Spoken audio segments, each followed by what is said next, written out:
It's like having a newborn at home again. I mean, it's scary, you know.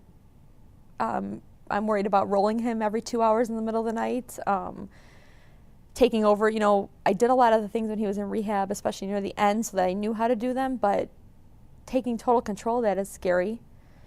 One of the big things with people in his situation, he's a paraplegic, is the dysreflexia, is where their body reacts. Their body's trying to send a signal that they have some kind of problem going on, and it's trying to send the signal, but their blood pressure either drops or, you know, he would get sick. You know, he wasn't maintaining necessarily his blood pressure, so he had to have, you know, a special wrap around his stomach to help keep the blood pressure higher.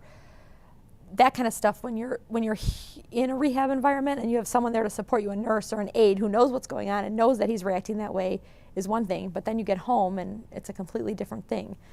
One other thing is that a lot of times they tell you that, you know, the risk of like urinary tract infections for a paraplegic person are going to increase when he comes out into the real world. He's been in this like somewhat sterile environment and his body's used to this.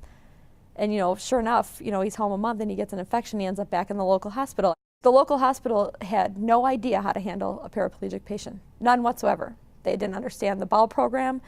They didn't understand the medicines that he required. It was actually very surprising to me that I had to tell them what we needed to do for him to be able to stay in the hospital for a few days.